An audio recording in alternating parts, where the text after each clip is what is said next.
নমস্কাৰ সকলোকে LP and এমইচিআৰ YouTube চেনেলৰ আন এটা ভিডিঅ'লৈ স্বাগতম জনাইছোঁ। আজিৰ ভিডিঅ'ৰ বিষয়বস্তু হৈছে ক্লাছ 4ৰ পৰিৱেশ কিতাপখনত থকা পাঠ নম্বৰ 6 যাৰ নাম হৈছে সুস্থ আৰু সুখী জীৱন। আজি আমি এই পাঠটোৰ ভিতৰত থকা যিখিনি ক্ৰিয়াকলাপ ভিত্তিক প্ৰশ্ন দিয়া আছে সেইখিনি সমাধান কৰিম। লগতে এই পাঠটোৰ পিছফালে থকা যিখিনি অনুশীলনী ভিত্তিক প্ৰশ্ন দিয়া আছে সেই প্ৰশ্নখিনিও আজি আমি সমাধান কৰিম। পোনপ্ৰথমে তোমালোকে পাঠটোত থকা এইখিনিত অলপ পঢ়িবা তোমালোকে। এতিয়া আমি ক্ৰিয়াকলাপ একত থকা যিখিনি প্ৰশ্ন দিয়া আছে এইখিনি সমাধান কৰিম। চিত্ৰত দিয়া ফুলৰ পাহিবোৰত তুমি কৰি ভাল পোৱা কামবোৰ লিখা। ইয়াত দুটা লিখি দিয়া আছে, খেলা ধূলা কৰা, ছবি অঁকা। ইয়াত তোমালোকে লিখিবা গান শুনা।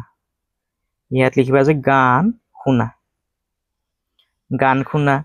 ইয়াৰ পাছত লিখিবা নৃত্য কৰা। নৃত্য মানে নাচ, নৃত্য কৰা।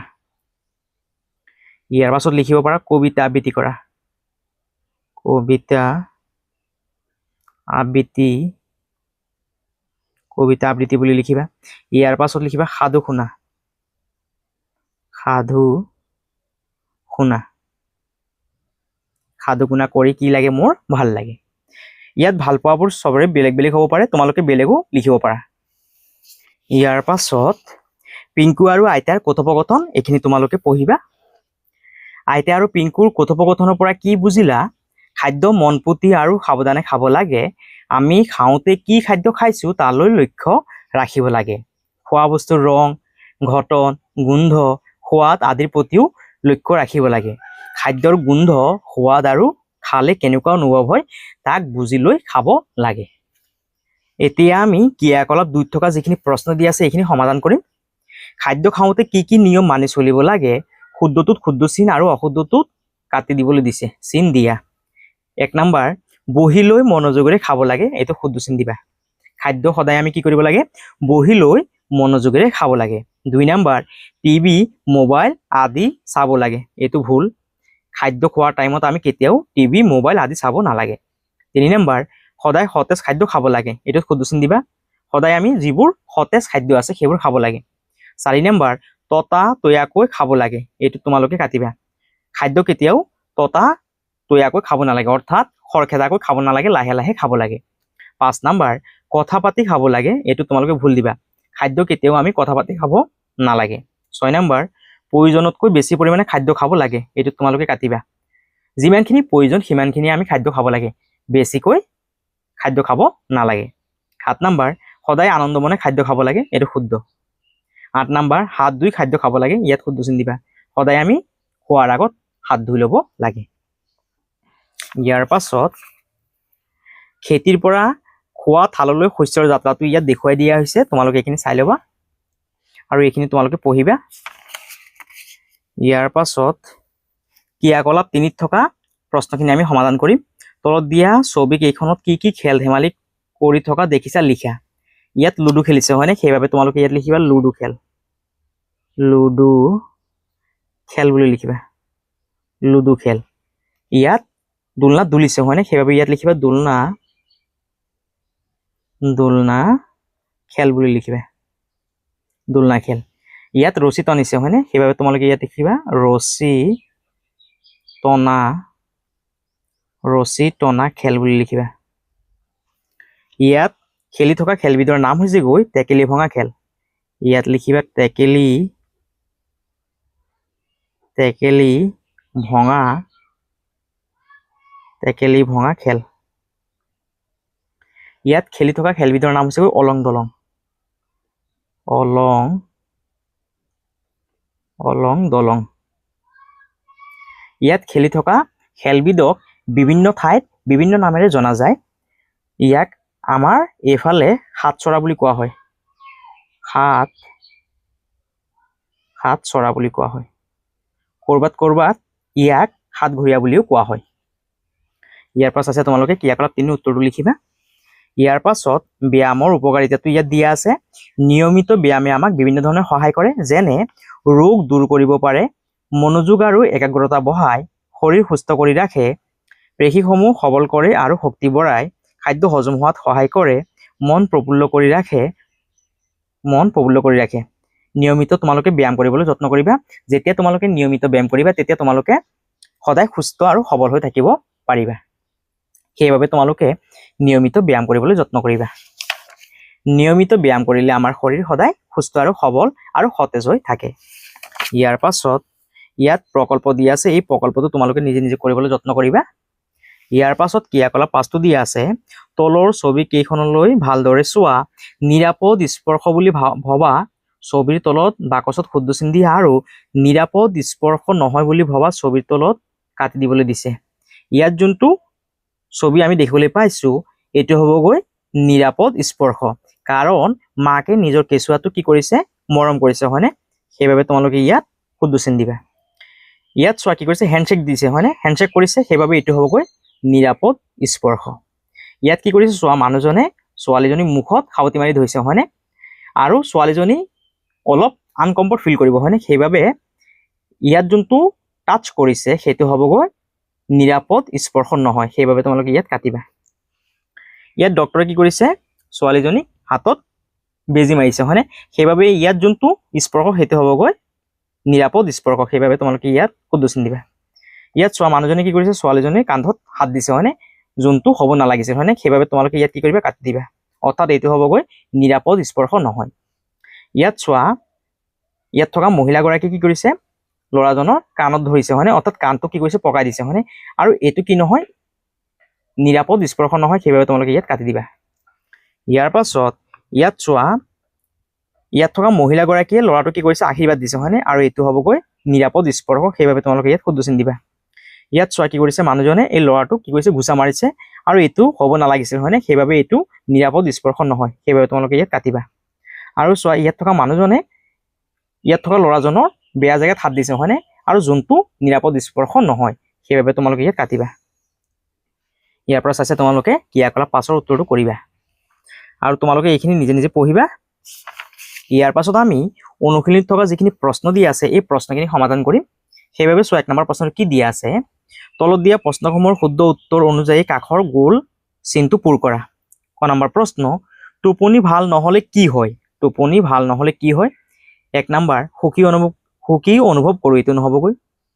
2 নম্বৰ, ভালকৈ কামত মন দিব নোৱাৰি। টোপনি ভাল নহ'লে আমাৰ কি হ'বগৈ, ভালকৈ কামত আমি মন দিব নোৱাৰিম, হয়নে? এইটো শুদ্ধ হ'বগৈ। বেছি সময় ধৰি কাম কৰিব পাৰি, এইটো নহ'বগৈ। ভোক বেছিকৈ লাগে, এইটো নহ'বগৈ। অৰ্থাৎ 2 নম্বৰটো শুদ্ধ, সেইবাবে তোমালোকে ইয়াত 2 নম্বৰ যোনটো বৃত্ত আছে সেইটো কি কৰিবা, এনেধৰণে ৰং কৰিবা। ইয়াৰ পাছত খ নম্বৰ, খাদ্য খোৱাৰ সময়ত কি কৰিব লাগে? খাদ্য খোৱাৰ সময়ত কি কৰিব লাগে? খং ৰাগেৰে খাব লাগে, এইটো নহ'বগৈ। কথা পাতি খাব লাগে, এইটো নহ'বগৈ। টিভি মোবাইল চাব লাগে, এইটো নহ'বগৈ। একে ঠাইতে বহি খাব লাগে, এইটো হ'ব শুদ্ধ চিন। সেইবাবে তোমালোকে ইয়াত থকা বৃত্তটোত ৰং কৰিবা, অৰ্থাৎ পূৰ কৰিবা। ইয়াৰ পাছত 2 নম্বৰ প্ৰশ্ন, খালী ঠাই পূৰ কৰা। নিজৰ ভাল লগা কামবোৰ কৰি আমি আনন্দ অনুভৱ কৰিছো। আমাৰ কিতাপত আছে, কিতাপত আমি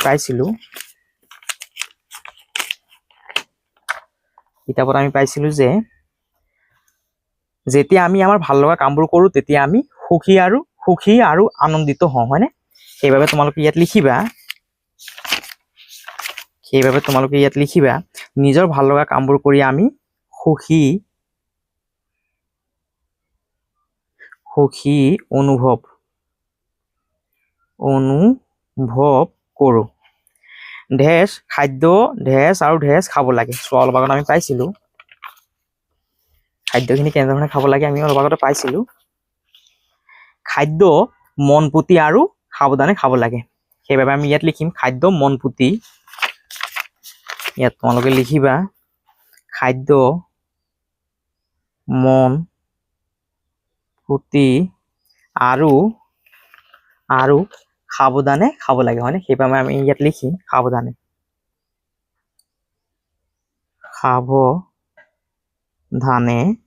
খাব লাগে। গ নম্বৰ, খেলা ধূলাই শৰীৰৰ লগতে চোৱা, ইয়াত লিখা আছে খেলা ধূলাই শৰীৰৰ লগতে মনো সুস্থ ৰাখে। সেইবাবে আমি ইয়াত লিখিম মনো। ইয়াত তোমালোকে লিখিবা মনো। খেলা ধূলাই শৰীৰৰ লগতে মনো সুস্থ ৰাখে। ইয়াৰ পৰা চাইছে তোমালোকে খালী ঠাইখিনি পূৰ কৰিবা। ইয়াৰ পাছত 3 নম্বৰ প্ৰশ্ন উত্তৰ লিখা। ক নম্বৰ প্ৰশ্ন খাদ্য মনোযোগেৰে খালে কি কি উপকাৰ হয়? তোমালোকে ইয়াৰ উত্তৰটো এনেধৰণে লিখিবা। ইয়াৰ পাছত 3 নম্বৰ প্ৰশ্ন উত্তৰ লিখা। 3 নম্বৰ আৰু ক নম্বৰৰ প্ৰশ্ন খাদ্য মনোযোগেৰে খালে কি কি উপকাৰ হয়? তোমালোকে ইয়াৰ উত্তৰটো এই ধৰণে লিখিবা। খাদ্য মনোযোগেৰে খালে খাদ্যৰ গোন্ধ, সোৱাদ আদি আমি অনুভৱ কৰিব পাৰোঁ। খাদ্য মনোযোগেৰে আৰু ভালদৰে চোবাই খালে খাদ্য সহজে হজম হয়। শৰীৰে প্ৰয়োজনীয় পুষ্টি লাভ কৰে। ইয়াৰ ফলত আমি সুস্থ, সবল আৰু সতেজ হৈ থাকোঁ। ইয়াৰ পৰা চাইছে তোমালোকে 3 ক নম্বৰৰ উত্তৰটো ধুনীয়াকৈ লিখিবা। ইয়াৰ পাছত খ নম্বৰ প্ৰশ্ন আমি ভাগৰ আঁতৰাবলৈ কি কি কৰিব লাগে? ইয়াৰ উত্তৰটোত লিখিবা। আমি ভাগৰ আঁতৰাবলৈ জিৰণি ল'ব লাগে, ভালকৈ শুব লাগে আৰু আমাৰ ভাল লগা কামবোৰ কৰিব লাগে। ইয়াৰ পৰা চাইছে তোমালোকে খ নম্বৰ উত্তৰটো ধুনীয়াকৈ লিখিবা। ইয়াৰ পাছত গ নম্বৰ প্ৰশ্ন কোনবোৰ কামে মনত আনন্দ দিয়ে? ইয়াৰ উত্তৰটোত লিখিবা। যেতিয়া আমি আমাৰ ভাল লগা কামবোৰ কৰোঁ তেতিয়া মনত আনন্দ লাগে, যেনে ছবি অঁকা, গান গোৱা, খেল ধেমালি কৰা বা খেলা ধূলা কৰা, কবিতা আবৃত্তি কৰা আদি। ইয়াৰ পৰা চাইছে তোমালোকে গ নম্বৰৰ উত্তৰটো লিখিবা। ইয়াৰ পাছত 4 নম্বৰ প্ৰশ্ন শুদ্ধ বাক্যটোত শুদ্ধ চিন আৰু অশুদ্ধ বাক্যটোত অশুদ্ধ চিন দিয়া।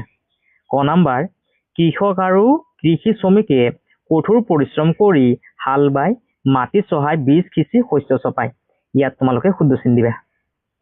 খ নম্বৰ আমাক সহায় কৰা সকলোৰে প্ৰতি আমি কৃতজ্ঞ হ'ব লাগে। এইটোত তোমালোকে কি কৰিবা? শুদ্ধ চিন দিবা। ব্যায়াম আৰু খেলা ধূলা কৰিলে আমাৰ শৰীৰ দুৰ্বল হয়। এইটো ভুল, সেইবাবে তোমালোকে ইয়াত কাটি দিবা। ইয়াৰ পৰা চাইছে তোমালোকে 4 নম্বৰ উত্তৰটো লিখিবা। ইয়াৰ পাছত 5 নম্বৰ প্ৰশ্ন খাদ্য অপচয় ৰোধ কৰা 3টা উপায় লিখা। ইয়াৰ উত্তৰটো তোমালোকে এই ধৰণে লিখিবা। খাদ্য অপচয় ৰোধ কৰাৰ 3টা উপায়। 1 নম্বৰ প্ৰয়োজন অনুসৰি যিমান লাগে সিমানহে খাদ্য লোৱা উচিত। 2 নম্বৰ অৱশিষ্ট খাদ্য ভালদৰে সংৰক্ষণ কৰি পিছত ব্যৱহাৰ কৰা উচিত। 3 নম্বৰ খাদ্য অপচয় নকৰি দুখীয়া বা অভাৱী লোকক অৱশিষ্ট খাদ্য দান কৰা উচিত। ইয়াৰ পৰা চাইছে তোমালোকে উত্তৰটো ধুনীয়াকৈ লিখিবা। আৰু এইটো এটা অতি গুৰুত্বপূৰ্ণ প্ৰশ্ন। এই প্ৰশ্নটো তোমালোকৰ পৰীক্ষাত আহিব পাৰে, সেইবাবে তোমালোকে এই প্ৰশ্নটো অলপ ভালদৰে চাই ল'বা। ইয়াৰ পাছত 6 নম্বৰ প্ৰশ্ন আমাৰ শৰীৰৰ বাবে ব্যায়াম কিয় প্ৰয়োজনীয়? ইয়াৰ উত্তৰটো তোমালোকে এইদৰে লিখিবা। ব্যায়ামৰ প্ৰয়োজনীয়তা তলত উল্লেখ কৰা হ'ল। 1 নম্বৰ ব্যায়ামে শৰীৰ সুস্থ কৰি ৰাখে। 2 নম্বৰ ব্যায়ামে মনোযোগ আৰু একাগ্ৰতা বঢ়ায়। 3 নম্বৰ ব্যায়ামে মন প্ৰফুল্ল কৰি ৰাখে। 4 নম্বৰ ব্যায়ামে খাদ্য হজম হোৱাত সহায় কৰে। 5 নম্বৰ ব্যায়ামে পেশীসমূহ সবল কৰে আৰু শক্তি বঢ়ায়। ইয়াৰ পৰা চাইছে তোমালোকে উত্তৰখিনি ধুনীয়াকৈ লিখিবা। আৰু এইখিনি আছিল আমাৰ এই পাঠটোৰ ভিতৰত থকা প্ৰশ্নৰ উত্তৰখিনি। আৰু যদি তোমালোকৰ ভিডিঅ'টো যদি ভাল লাগিছে তেতিয়াহ'লে তোমালোকে চেনেলটো ছাবস্ক্ৰাইব কৰিবা, ভিডিঅ'টো শ্বেয়াৰ কৰিবা আৰু কমেণ্ট কৰিবলৈ নাপাহৰিবা। সকলোকে অশেষ অশেষ ধন্যবাদ।